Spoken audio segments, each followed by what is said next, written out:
ஓம் சாந்தி. VK. Surajbhai அவர்களின் தாரணை வகுப்பு நவம்பர் 15, 2024.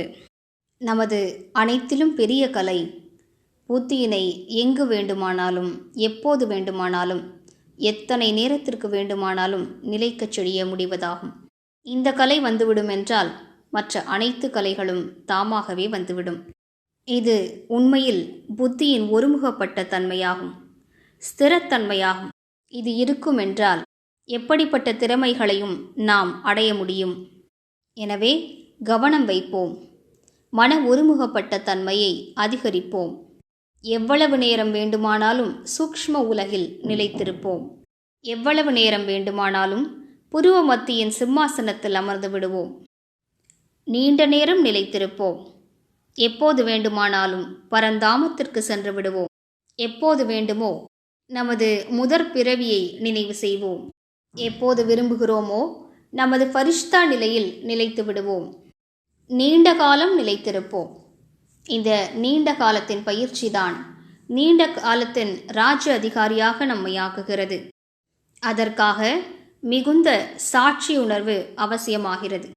நமது மனம் அங்கும் இங்கும் அலைபாயக்கூடாது. இந்த சாட்சி உணர்வு என்பது மிக உயர்ந்த நிலையாகும். இதன் மூலம் கடந்த காலத்தின் கர்ம கணக்குகளையும் சுலபமாக கடந்து செல்ல முடியும். மேலும் எதிர்காலமும் மிக நல்லதாக ஆகிவிடுகிறது. கடந்த காலத்தின் கணக்குகள் முடிவடைவது என்றாலே கடந்த காலத்தின் விஷயங்கள் மறந்து விடுவதாகும். அது மறந்து விட்டதென்றால் முடிந்து விட்டது என்று பொருளாகும். ஆத்மாவிலிருந்து அதன் தாக்கம் அழிந்து விடுகிறது.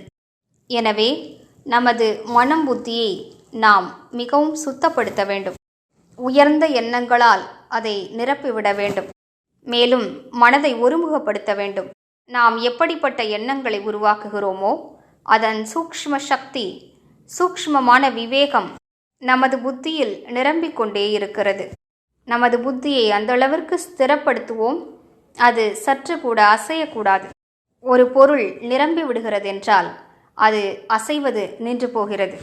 ஒரு பொருள் குறைகிறதென்றால், உதாரணத்திற்கு ஒரு குடம் நிரம்பி இருக்கும் குடம் தண்ணீர் குறைய குறைய தழும்புகிறதல்லவா? ஏனென்றால் வெற்றிடம் இருக்கிறது. அது அதனால்தான் தழும்புகிறது. நாம் நமது புத்தியினை நிரப்பி விடுவோமானால் உண்மையில் நமது புத்தி ஸ்திரமாகிவிடும். உயர்ந்த நிலையில் நிலைத்திருந்து எப்போதும் முழுவதுமாக நிரம்பி இருப்பதற்கான முயற்சி செய்வோம். முரளியின் மூலமாக ஞான ரத்தினங்களால் சுயத்தின் புத்தியை நிரப்பிக்கொள்வோம். பிறருக்கு ஆசிர்வாதங்களை கொடுத்து தானும் ஆசிர்வாதங்களை பெற்றுக்கொண்டு ஆசிகளின் பொக்கிஷத்தால் தன்னைத்தான் நிரப்பிக்கொள்வோம்.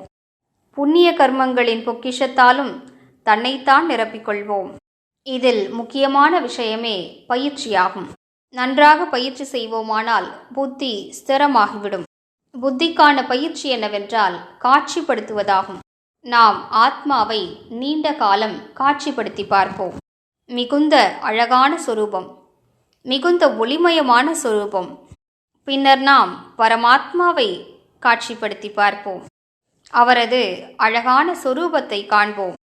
நம் முன்னிலையில் நின்று கொண்டிருக்கும் ஃபரிஷ்தாவுடைய முழுமையான சொரூபத்தை காண்போம். மேலும் அவரை பார்த்து கொண்டே இருப்போம். 10 நொடிகளிலிருந்து தொடங்குவோம். பின்னர் 3 நிமிடங்கள், 5 நிமிடங்கள் என்று அதிகரிப்போம். வெறும் அவரை பார்த்து கொண்டிருப்போம். மகா ஜோதியானவரை, சர்வசக்திமானை நாம் கண்டு கொண்டிருக்கிறோம். 10 நொடிகளிலிருந்து தொடங்கி 3 நிமிடங்கள் வரை கொண்டு செல்வோம். 5 நிமிடங்கள் வரை கொண்டு செல்வோம். வெறும் அவரை பார்த்து கொண்டே இருப்போம். அதே போன்று நமது ஆத்மஸ்வரூபத்தையும் வெறும் பார்த்து கொண்டே இருக்கக்கூடிய பயிற்சியை செய்வோம். இந்த பயிற்சியானது நம்மை பர்ஃபெக்ட் ஆக்கிவிடும். எனவே இன்று முழு நாளும் 3 விஷயங்களை பார்ப்பதற்கான பயிற்சியினை மேற்கொள்வோம். ஆத்மஸ்வரூபம் மிகுந்த ஒளிமயமான சொரூபம். நான் மாஸ்டர் ஞான சூரியனாவேன், தூய்மை தன்மையின் சூரியனாவேன். என்னிடமிருந்து மிகுந்த சக்தி வாய்ந்த கிரணங்கள் நாலாபுறங்களிலும் பரவி கொண்டிருக்கின்றன. பின்னர் சிவதந்தையை காண்போம். சர்வசக்திவான் ஞான சூரியன் பின்னர் நமது முன்னிலையில் நமது முழுமையான ஃபரிஷ்தா சொரூபத்தை காண்போம். இது மிக அழகான பயிற்சியாகும். எனது முன்னிலையில் எனது முழுமையான சொரூபம் நின்று கொண்டிருக்கிறது. இந்த சொரூபத்தில் நான் முழுவதுமாக தூய்மையாக இருக்கிறேன். எனது ஒவ்வொரு அங்கத்திலிருந்தும் தூய ஒளிக்கதிர்கள் பரவிக்கொண்டே இருக்கின்றன. மனம் சுத்தமான மற்றும் சுபமான எண்ணங்களால் நிரம்பி இருக்கிறது. நான் நிரந்தர யோகியாக இருக்கிறேன். அனைத்து கலைகளாலும் நிரம்ப பெற்றவனாக இருக்கிறேன். இப்படிப்பட்ட சுயத்தின் சித்திரத்தை உருவாக்கி முழு நாளும் என்ஜாய் செய்வோம். ஓம் சாந்தி.